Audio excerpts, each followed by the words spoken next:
I'm Jordan. And I'm Rosanna. And on this podcast, we explore how to take life off autopilot and relentlessly pursue a life worth living together.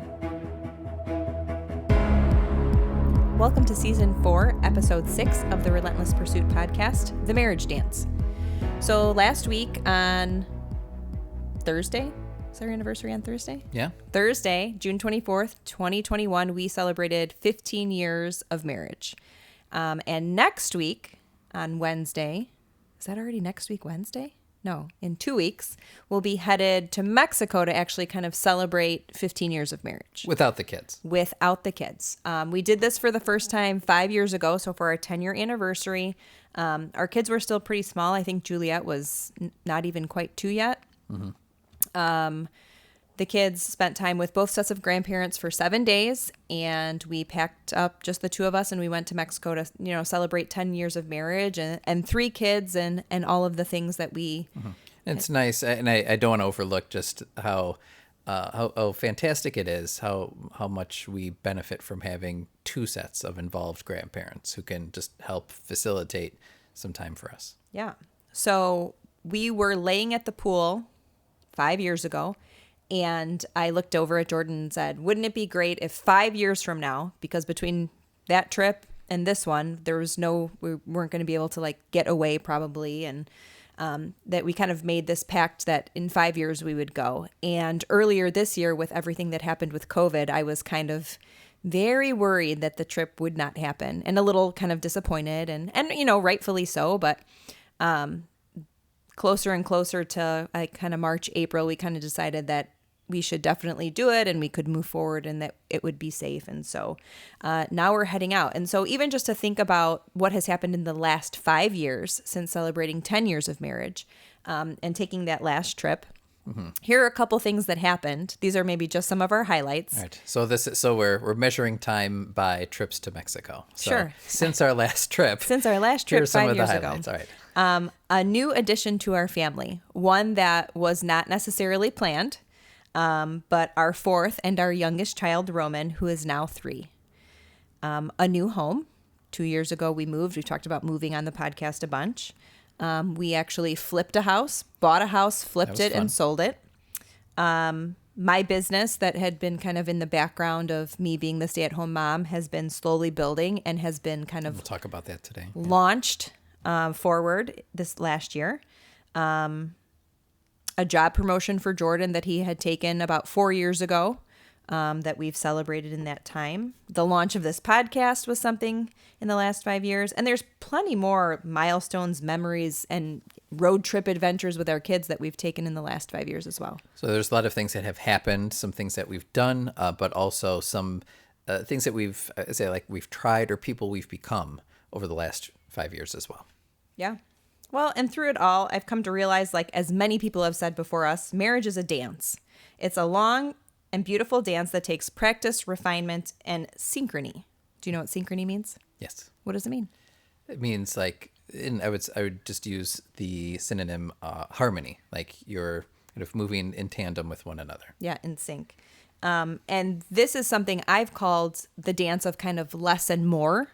Over the last few years, when we were originally talking about this podcast, we had, slotted a couple times an episode called Less and More, kind of just in this meaning of sometimes when one person in the relationship needs to step up to achieve something, the other person kind of steps back and allows them the room to do that and kind of takes the reins at home so that you can facilitate both kind of family and goals and dreams. Yeah, and we've talked about this just ourselves over the years because you kind of notice one person is pursuing something, we'll just call it pursuing something outside of the home.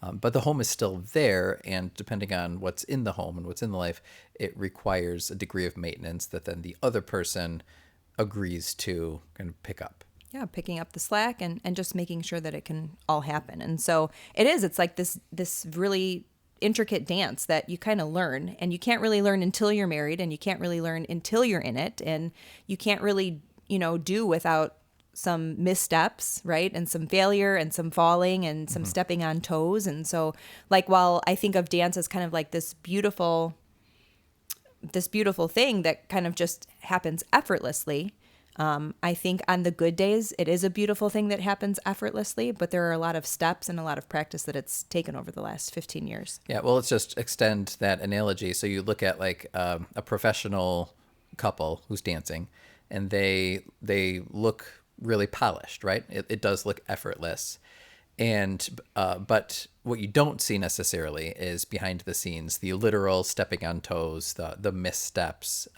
and then that could look the same way in marriage as well. You might look at like a couple and be like, wow, they look like they have it together, just the way they work together. But what you don't see is behind the scenes, like just say like the tears or the arguments or the negative emotions that emanate from figuring out how to get to that point where they really are dancing together. Yeah. I saw this quote by Dr. Sue Johnson. She's a British clinical psychologist, and she's a couples therapist. Ooh. And I thought it was kind of just a really beautiful quote. And it said, "Love is a constant process of tuning in, connecting, missing and misreading cues, disconnecting, repairing, and finding deeper connection.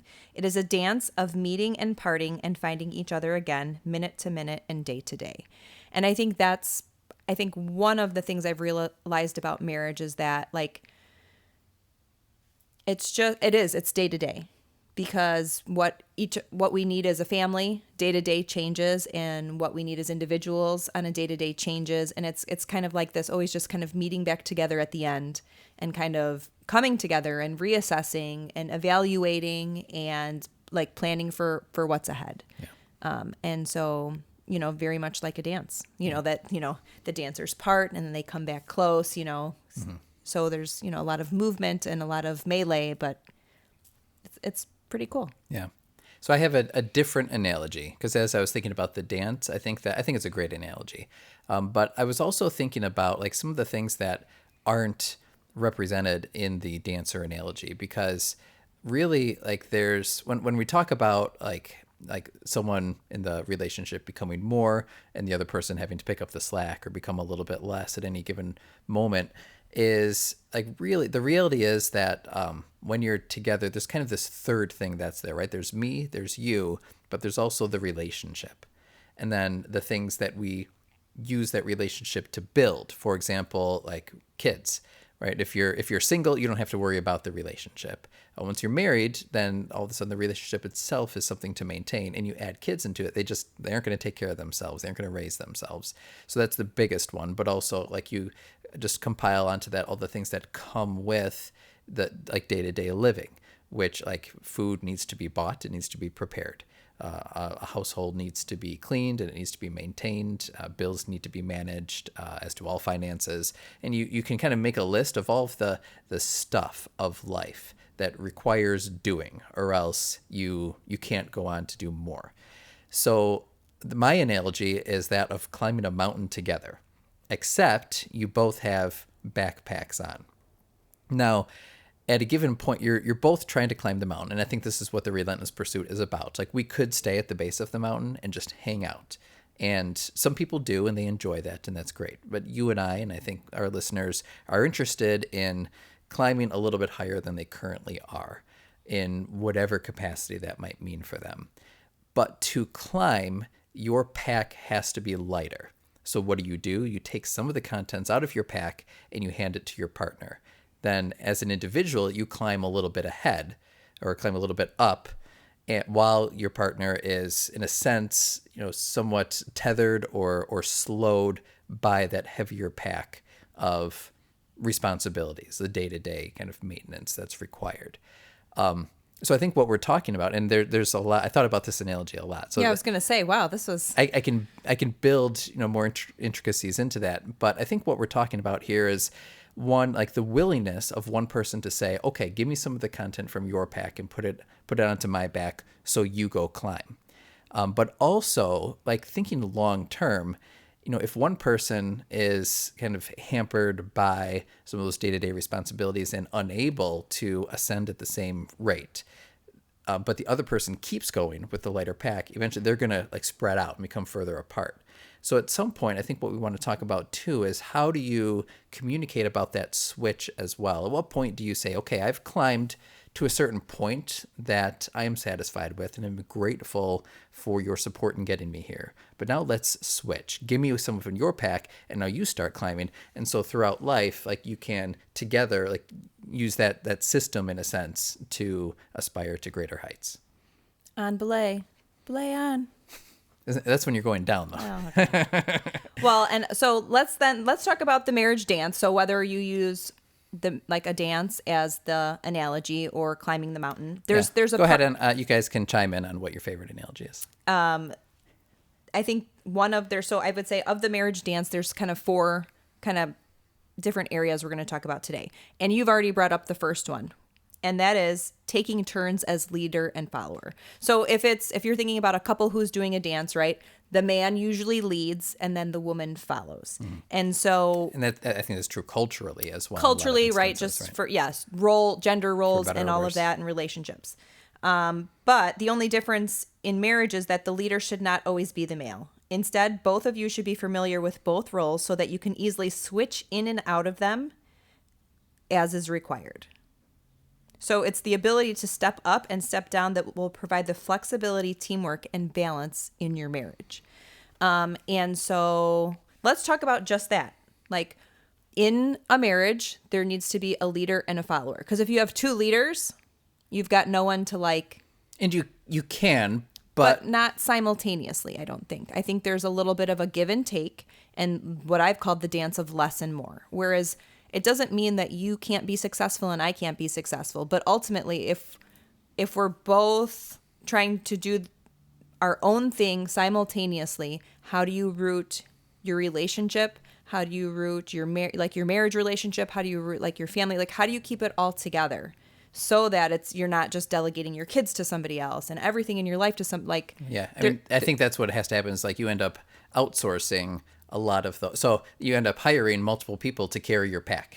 Correct. In a sense, right? It's like a Disney Fast Pass. And right. And I don't think that that's a negative either. But again, it's the communication. It has to be discussed and agreed upon, like how all of that is going to be balanced and to what degree. And so you see a lot of couples who like both of them are turning very hard after their careers, which is great. So then the question becomes, right? Well, what do we do with the kids? How do we manage and raise them, be the parents we still want to be? And it might involve family babysitting, or it might involve nannies or daycare, and that's fine.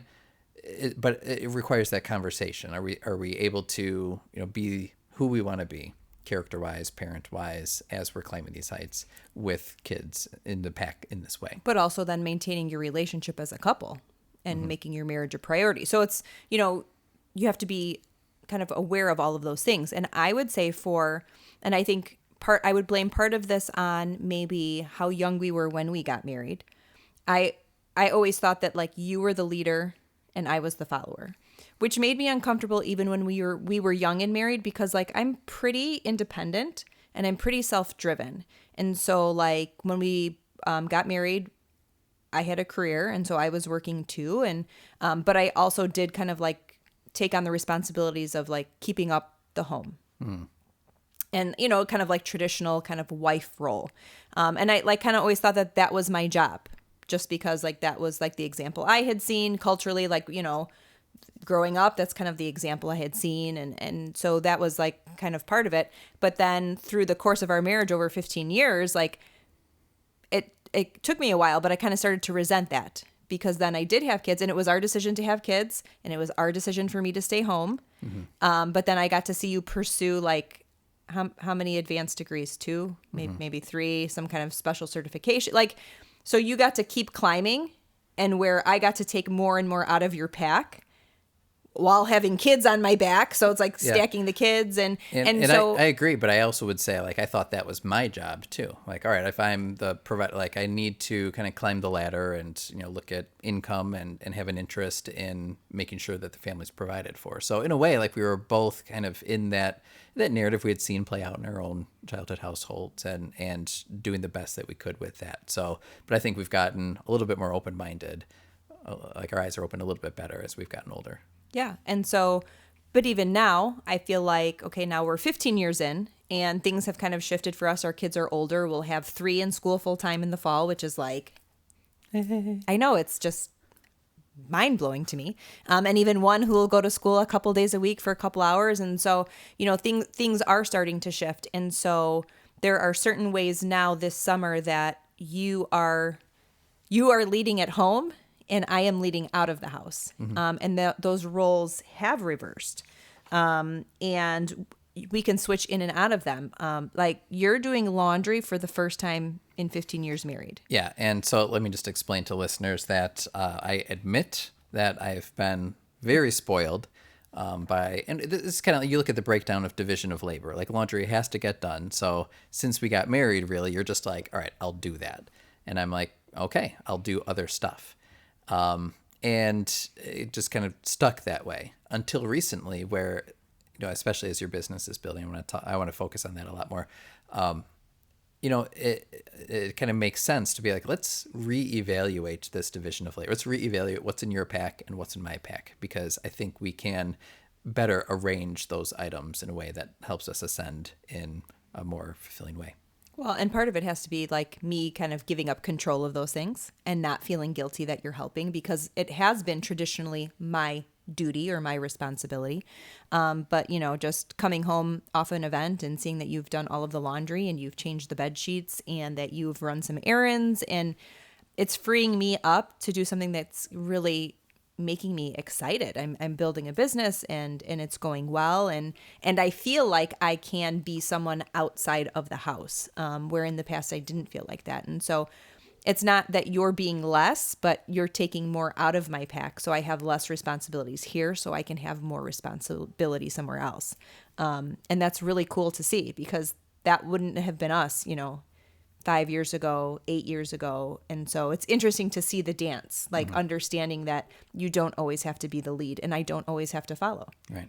All right. So you said you had 4 different elements. That was the first one. That was the I don't know first. if it crossed into any others. No, we haven't gotten there yet, but are you ready for the second one? The second is understanding. Approach your marriage with an understanding and tolerance for each other. When both spouses seek to make understanding a priority in your marriage, you can see how easily they can assist, support, and love each other without stepping on the other person's toes. And I think over the last few years, I think what's interesting to see is how we've changed and grown over the years. And I understand your reasoning. I understand the way you think about things. And so to know that, like, I kind of know where you want to go and why you want to go that way. And I understand the decisions you make and the choices that you make. And when other people don't, like, I see you because I understand, like, your thought process and your mentality. And we're in alignment with, like, vision and mission and goals. And so for the most part, it's easy not to step on your toes and not interfere or get in the way with some of those plans. Sometimes I think you're wrong and sometimes I don't agree with you. And that's kind of when I step on your toes. And it's not out of disrespect or anything like that. It's just because that's not the way that I would do it. But having that sense of understanding about some commonality, but about where we're going next and where we're headed and why we do the things that we do helps me not step on your toes. Yeah. I also think it takes a reasonableness on the asker's part. So in a sense, like we're talking about, like if I want to pursue something, whether it's for a lot of people, it's career related.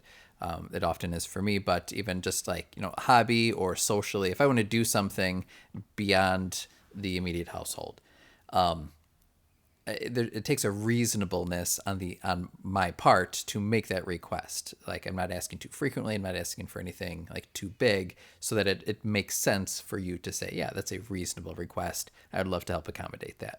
Right. Yeah, I would agree. All right. So the third thing would be synchrony, which we had mentioned earlier, and that's moving together as one. It requires, like I had said, a shared vision, goals, and mutual understanding. So we had talked about the understanding. When those things are aligned, you'll be in sync, which will allow you to know when to step up or step down. And you'll know how to help each other and when to help each other. Mm-hmm. And so I've seen that lately where it's like, I didn't ask you to do any of the things that you've been doing, but you're just doing them because you know that that's what I need. And you know that's going to help me be successful. Mm-hmm.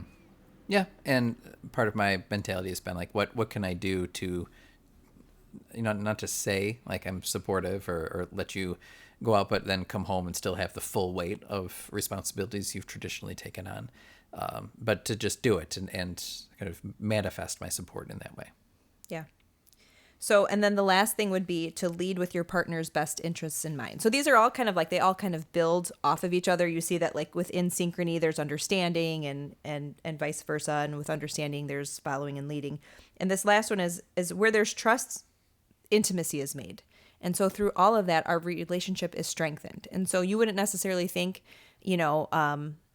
doing things around the house or being more involved with the kids or really just like you've stepped up in so many ways. It's crazy. Like that's all I'm doing is telling people like just how impressed I am with how supportive you are to me. And it just like only makes me love you more. And it makes me want to be with you more. And it makes me think about you more because I do feel supported. Mm-hmm. Good. That's the idea. So, but I think the important part is like oftentimes it's just human nature to think, okay, what do I want? And that's an important question to ask. I don't want to overlook it. But a lot of the time it's almost more important to be asking, what does my partner want? Or even what does my partner need? And looking at it from that perspective. And if you're both doing that, then you're both making efforts to make sure the other one is supported. And it feels great. Then you both kind of get what you want. I think the problems come in where it's imbalanced, where if one person is thinking of the other one or supporting the other one and they don't feel like that's reciprocated, that's a challenge. Or if they're both thinking, here's what I want to do, even if there is like support, things may get kind of lost in the balance of that as well. So I really like that perspective that we need to take on. Yeah. So you want to dive into questions for the episode? Yeah, I have a lot of thoughts related to this. So, first of all, I wanted to just share a brief story. I want to be more kind of concrete with some of the ways I felt this over the years. So, I look at like going to grad school the first time, which is before we had kids. I was actually pregnant. Yeah. And just, it requires a lot of time and attention. And I guess maybe when we didn't have kids, it was a little bit easier to divert a lot of that attention towards, the work and the readings and the classes and things that I had to do. But then I look at the difference the second time, which I just completed that degree, like I think 4 years ago. It was a 2-year program. So it's like one night a week, I would just go straight from work to a class. And one night in particular, I remember like typically because I was going straight from work to the class, I would like bring extra food to make sure I could eat dinner or I'd pick up something along the way. One day I was just so busy. I went like straight from work to class and you checked in on me. You're like, are you going to have something to eat? I'm like, well, no, just forget it. I'll just eat after class. And then you took our 3 kids at the time, went to Subway and brought a sandwich and like met me in the parking lot as I was scurrying in and like handed the sandwich to me. And the kids like saw that and I had 5 seconds to say hello to them. But it was like little things like that and that's just one of many instances where it's just like this manifest support where it's like, look, I'm taking time to pursue something that is important to me, that I'm interested in, going to get this degree and then kind of climb the ladder, pursue something career-wise. And it requires that sacrifice on your part to be like, okay, I'll be home with the kids. But not only am I going to just stay home with the kids, kind of begrudgingly cross my arms, I'm going to try to help you in as many ways as possible. And a lot of the time it's those little things like, you don't have food, let me make sure you got something to eat. And there's a lot of instances like that I could just like really like truly sense that that's the case. But I think that you mentioned it's daily. I think it's daily, but it's also on a yearly basis, or there's a short term and a long term play to it. So daily, like I was just thinking like, all right, today was a great day for me because you were at the pool with the kids for multiple hours. And when I was home, I had just an opportunity, like in an empty house, just to have a clear head and to like just work through some things that I don't ordinarily have a chance to do with the kids all running around, whatever. So I was actually productive, and that was very helpful. But that was just today. So now I'm thinking, all right, tomorrow we're gonna have some nice weather as well. I'd love to reciprocate that. Like I'd love to be at the pool with the kids, and I know you have stuff to do. So if you would like to take advantage of it, like why don't you play that role of being home for like 2 hours on your own? to get some of that stuff done, to get that benefit. So I think there's sort of that daily balance, and we've talked about that of like you need to pursue this or achieve this or just work on this. Let me provide you with the space to do that if it requires some maintenance or parenting or whatever it may be the case. But I think it plays out like in a longer term as well. Like a lot of us have career aspirations. And so that takes a lot of time and attention over long spans of time often to get a promotion or to get a certification or whatever it is that we're trying to figure out with that. And that's a bigger commitment that takes more time and attention. And so I think we want to think of it in terms of both scales. And it's not just, I think of like hobbies or even just like some R&R time. There's really anything that involves detaching from the immediate family and the immediate household responsibilities to better ourselves as individuals. I got a new hobby this summer, and I'm always grateful for having like the 2 hours that it takes in any given day that I do it just so that I have a lot of fun, and then I can come home, everything's been maintained, and then I can switch with you or decide like on a day-to-day basis what it is that you may need. Well, and that's the great part about summer for us. We've talked about like rest and rhythms, and summer is a great time for us because you're not working full-time hours. There's a little bit more flexibility, but it is even give and take. We are drowning in a sea of children here this summer. And even you looked at me the other day, you're like, it has never been like this. Yes, they're everywhere.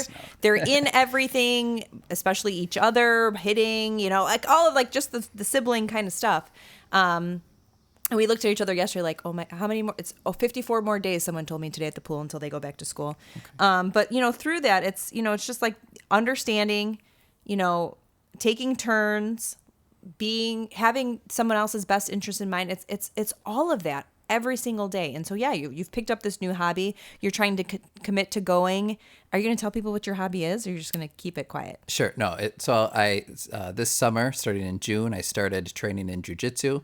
I don't know why I become very obsessed with it, which actually is one of your goals. One of my goals for this year was to find something to become obsessed with. And so I found it, and I've been enjoying that a great deal. So, but when you go, it's about 2 hours of time that you're gone. And so we try and just fit that in 2 to 3 times a week. And so we figure it in around my business stuff and my schedule and the kids' schedules, and we make that happen. And I'm so happy that you found something that you like, and it gives you this like sense of like kind of freedom, and it gives you, it seems like it's giving to you, it's building you. And so I'm happy to see that. But I know that you reciprocate that by, giving me space and time to work, kind of taking the helm with the kids when I am working. And so it's like this beautiful thing where it's like, I want to see you do something that you enjoy. And I want to be able to do the things that I enjoy. And then I also love doing things together. But it's, having that time and space away too, that becomes important. Yeah. So I want to talk about your business specifically because as we've alluded to, like it really, like the wedding industry is booming now that people can actually have the weddings that they desire. So you've become very busy with that. I've told you how excited that makes me, how busy you've become, how in demand Rosanna Catapano Event Design has been. So like I've said, like I just want you to feel the freedom to pursue that. And, as we've said, like I've taken up like a little bit more of the, like just the household stuff. Like when you have meetings over the summer, it's much easier to accommodate. But when you have stuff to focus on and do, it makes me pretty happy to facilitate whatever, man the home front, we'll call it, so that you can go and do that. And I don't know if every couple feels that way, but when you get a chance to like focus on that, and then you just come back and tell me like, here's how it went, or here's what I'm working on, like that makes me really happy to have you find success in this. But at the same time, if I were to have a more begrudging attitude, like me, like there's always stuff on my list that I want to get to. Whether it's like things for career or just like hobbies and interests and things. And so there's multiple things on my summer list that I've honestly just told myself, you got to lay that aside.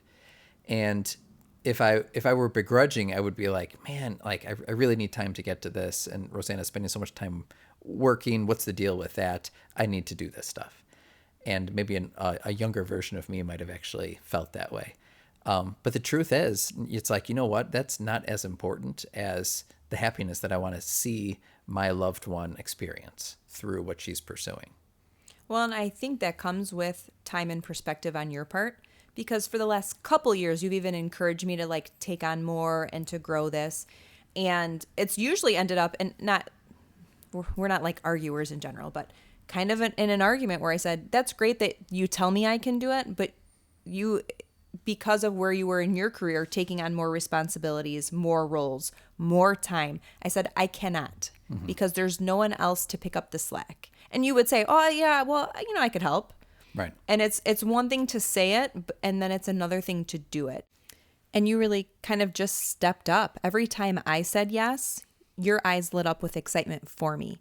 And every time I booked something else and had another potential call and did another meeting, you celebrated each and every one of those. And really for the first time, because you've taken a little bit of a step back for yourself, like professionally, and not a step back. It's definitely not a step back, but you're not overcommitted where you are.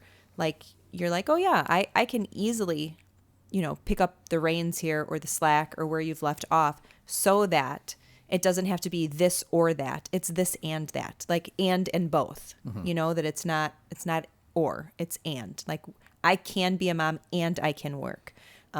You can work and you can be a dad and we can have a successful marriage. Like, there's more room for that.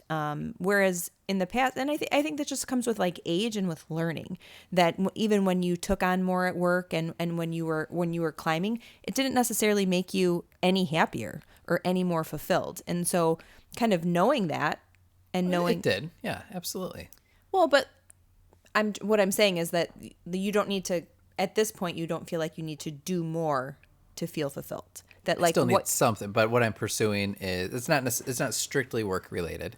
It often can be, but like I said, like even with a new hobby, like even just making the space for that is very gratifying to me and makes me more excited about, like, all right, what can I give back to Rosanna? Yeah.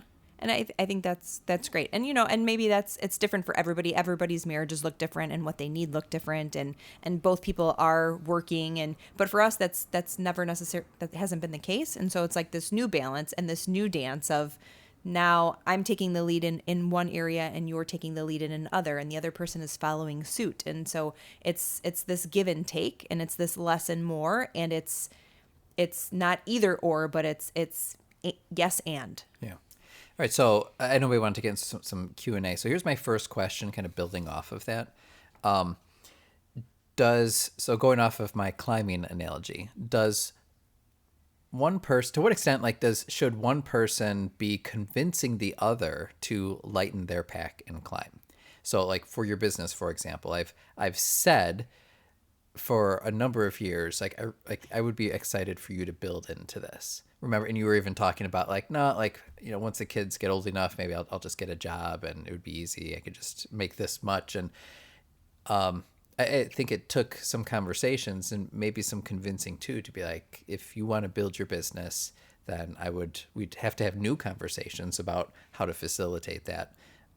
So I don't know. I'm not landing on a clear question, but I guess I would ask, like, to what extent is it appropriate or even necessary to push the other person to ascend towards something that they value? I think it's very necessary. I know you very well. You also know me very well. And sometimes we are the ones that keep ourselves back or hold ourselves back. And there have been many times where I've pushed you to do something, or you've asked, like, that you wanted to do something, and I've, like, you're like, I'm not sure if this is the time. And it's nice to have someone in your corner who sees the possibility for you and who pushes you when you don't think you can do it. And I think that's important in a marriage relationship. That's important with the family that you have and their friends. Like, people should be rooting for you to succeed. No one should ever be talking you out of something unless, it's obviously detrimental to... Well, yeah, it's helpful to have, like, a reasonable voice in the equation too. And I mean, in that sense, you're leading with your partner's best interest in mind, helping lead them to the next thing. Help them get there, take them there, push them, and encourage them to follow through on it. So what can you, and sometimes it requires to talk about what can I take off of your plate or out of your backpack and put into mine, so that you can more freely pursue this. Right. And I think sometimes the questions are, Why don't you think you can do this? Or what's holding you back? Let's figure out a plan to take some of that off of you and let me help you carry it. Or let's hire people to help us carry it so that there's a little bit more balance so that you feel like you can ascend a little higher. Right. So, and I agree that yes, like you should be talking your partner into certain things that they may be interested in, and talking them out of some things isn't necessarily out of bounds either. It depends what it is, but just talking, just exploring those notions with one another. But instead of, because it feels selfish to say, here's what I want to do, or it's even worse to say, here's what I'm going to do. But it can be really reassuring to express a degree of interest, but to then have that noticed by your partner and to have that be encouraged. Okay. What questions you got? I've got a question for you. Is it hard to let a woman lead for you? No. What do you mean lead? Well, so if we're talking about the dance of marriage, there are times when you have to lead and there are times that you have to follow. And so just, I mean, think about over the course of like the 15-year period, have there been times where I've tried to lead in something and you were like a little bit reluctant to because you felt like as the man you should lead, or because you thought you were smarter or better attuned to something that you should do it? And so when I maybe pulled forward or kind of set a trajectory and you didn't care for it, like did you ever feel like that was the case? I don't think it, the times that has occurred, I don't think it's because you're a woman. I think it's because I'm Jordan and I always think that I'm right. Right. So when someone says, no, that's not accurate, but I mean, one of the things that I even blogged about was how I should have been taking your advice from much earlier in our relationship, right? Because I now realize how correct you are on how many occasions that happens. So I think you're thinking specifically of like now, like as your business builds, like, it's kind of new territory for us in a sense to have you pursuing a career and me taking on more of the household responsibility. So are you asking more about that? Like, and my answer would still be no, it's not hard. It actually genuinely makes me happy to see you thrive in this area. Okay. Now, I think what may become the case is, so let's say I have, 10 things kind of on my list of things that fulfill Jordan and make him happy. If all 10 of them get crossed out for the sake of this, then I think that it becomes kind of detrimental, and eventually, maybe not even right away, but eventually that becomes begrudging. But if some of those things are able to remain on the list, and then at certain, like especially during summer when we are a little bit more liberated with our time, then we can add a few more. Like, I think if we feel kind of that give and take as we go, then that's helpful. But for me, like I don't feel any sort of like gender expectation, and I'm happy about that. Like, it would be kind of sad if I'm like, well, I mean, really taking care of the kids is your job, so I don't know why you're going to spend all this time on your business. Like that would be really sad to say. Well, I mean, I would agree, but that some people feel that way. So Yeah. kind of just checking in on that, like like have you found it hard to step back? No. Okay. And do you think that's just because of like, I mean, you've had since, I mean, you graduated college until now to really like gain ground in your career and try new things and do I different feel things? good with where I'm at. I feel good with where we're at. Okay. So, what do you think is the most important part of a marriage? If you're thinking about marriage as a dance, obviously, Gee. marriage as a dance, you need to know the steps and you need to know like the genre of music and timing, and there's a lot that goes into it. But as we're talking about celebrating 15 years of marriage, and trying to build a successful marriage, what do you think is the most important ingredient in a healthy marriage? Well, I don't think that this will come as a surprise, but I would say, like, communicating your expectations, or just like, first I need to understand what my own expectations are, and sometimes people don't always know what it is that they're thinking or feeling. So just being able to understand my own, and then be able to articulate that to you, and you understanding your expectations and communicating those to me, I think is really important. And then that third step of me understanding what it is that you are trying to share with me, and vice versa. So otherwise, and we get to this point where like you're trying to go in direction A and I'm trying to go in direction B, and we both think we're going in the correct direction, but we're actually moving further apart, and we're mad at the other person, even though the other person is mad at us. And like it quickly is a downward spiral. So if I had to sum it all up, that's a big question. No, I think that's good because we've been talking about through this episode about leading with your partner's best interest in mind and understanding them, like their heart and the root of what they're trying to do, and moving together with them and taking turns as leaders and followers. And that's not going to happen in a relationship without expectations and communications. Yeah. And so I think that's a great way to kind of sum up all of what we've been talking about today. Yeah. But it also sounds like a big intimidating conversation. Like people will listen to our episodes and think like, oh, that's what my conversation needs to sound like. It needs to be, this long. And a lot of it really is just like sort of like random, Check-ins. not even like just sharing like a random thought that you're having, just kind of almost in passing, like we're both in the kitchen and you're helping one of the kids get their shoes on, and I'm headed upstairs, but I'm like, what I was thinking, and I just share that. It's like a 15-second exchange where, so, but then you're like, oh, now I know what he was thinking. Or like if you see me watching a YouTube video, you're like, oh, like is that a particular topic or whatever the case may be that you're interested in, like, so kind of being tuned into one another in those small moments, then I think can lead to a richer, longer conversation. But it doesn't have to be like this formal sit down, and that can be really intimidating. Well, yeah, not everything in life is some kind of tough conversation that is like a fight and drag out kind of session. No. So let's work into wrapping this up. I know that you have come up with kind of just some takeaways and reminders for yourself through this. So do you want to go ahead and share those with those people who are listening? Yeah, so this is for me, but hopefully any of you might find one or more of these pieces of self-advice useful for your own as well. So just as we're thinking about this dance or this climb, what are some of the things that I want to remind myself just about how we can best balance that? So the first thing was maybe the most obvious. I wrote down that you've got to share your dreams and interests. Otherwise, they're really not going to materialize.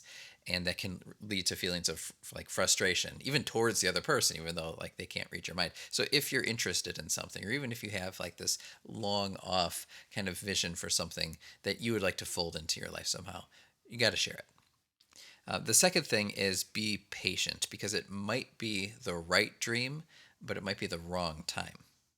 Right? A lot of things sometimes need to click before you can add something, or before you can make the appropriate space for something that you got to do. So consider just the timing of that as well, and all of the other responsibilities that also need to be maintained. And switching roles, so being more so like on the receiving end of what you're trying to share with me. I wrote down first that I need to understand what it may mean to you. So if you have an idea, even if I'm not interested in it or I don't see the value in it, it's got value to you. So I need to see it through your eyes. I need to understand kind of the why behind what draws you towards it. Also need to figure out how to balance the load. If you want to pursue something, but you've also got a full pack, like you're really not going to be able to do that. So that goes along with the other one too. Just kind of this proactive, I wrote down, consider to what extent my partner is already burdened. So I can't ask you to add more to your pack if you've already got quite a bit. But maybe I can be like just kind of thinking through how we can recalibrate this. What's on Rosanna's shoulders, what's on my shoulders. Let's just sort that out and see if there's a better way to do this so that we can both get what we want. And it doesn't mean that you have to necessarily take over all of my responsibilities. It could mean that we're delegating by hiring someone to clean the house or to cut the grass or to watch the kids or signing them up for camp. We've got to figure out a way to spread the responsibility that is not now overburdening the other person either. Exactly. I wrote this one down because you and I both do this, but I think we've gotten a lot better at it too. It can be very natural to project fears and the "that will never work" mentality on what someone else wants to do, the raining on their parade, so to speak. So that's what I wrote down to myself, is avoid responding out of fear or out of "that will never work." And it goes back to like see the value for the other person, like just be interested in it, even if it's not going to happen like today. But don't don't start off by talking them out of it. Okay, so lead with curiosity Yeah. first.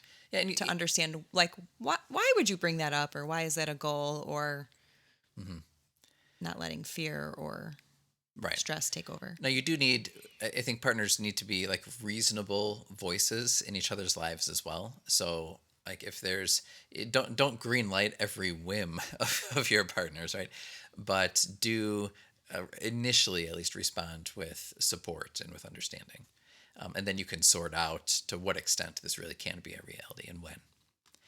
And I also wrote down be a cheerleader, and this is true. Like, take joy in their enjoyment is my advice to myself, because it can be easy. Like, if you're out, doing something, but then that means that my pack is a little bit fuller at home with whatever the maintenance and responsibilities are. It can be easy to kind of do that begrudgingly, and I don't think that that's healthy. Really, like, just watching you enjoy something brings joy to me. But sometimes we need to be reminded of that. Like, yes, I am here doing something that is not personally enjoyable to me at this moment, but I am happy that my partner is happy. There's a balance there. Yeah. A little back and forth. And then the last thing is just think about the converse. Think about the opposite. If I don't support you, and in fact, if I'm a barrier between you and something that you find fulfilling, then to me, like that, I would imagine you feeling over time like a little sour and a little depressed about that. And I that's how I would feel if I wasn't, in a way, like permitted to pursue something that I was interested in. So I think that I just want to avoid that feeling. I want to avoid being the cause of that feeling. So I think about that, the possibility of that feeling, and how I can avoid that, which in turn leads to figuring out how we can bring joy and fulfillment to each other. Yeah, which it goes back to communication. So if you're at the point where you're starting to feel like that, or there's resentment, or it's unbalanced where one person is always getting to do what they need to do and the other person is not, then that's time for a conversation to figure out how to get it back in line. Mm-hmm. So those are my tips to myself, and maybe there's a few tidbits for you listeners too. But that kind of sums up a lot of our initial thoughts about the marriage dance and how we can dance a little bit more in sync, a little bit more harmoniously with one another. So thank you, everyone, for listening to us this week. If you haven't left a review and a 5-star rating on iTunes yet, we invite you to go ahead and do that right now. And also, if you know someone who maybe could benefit from hearing a conversation about this and just about understanding a little more about the marriage dance and the way that we can balance all of the good things in life with our significant other, go ahead and share this episode with them. So thanks again for listening this week, and we look forward to seeing you again soon. Bye-bye. Thanks so much for listening to today's show. We hope you will use this conversation as a starting point for your own. We hope you're encouraged to think and act more intentionally. If you want to learn more, you can visit our website, therelentlesspursuitpodcast.com, where you can find notes on today's show, plus additional blog posts, and you can subscribe to our free members list. Please subscribe, leave a review, and share with your friends. Facebook and Instagram are two great places to connect with us for daily doses of our quotable quotes, behind the scenes, and real-time photos, videos, and challenges. Until next time, let us know how you are taking life off autopilot And relentlessly pursuing what matters.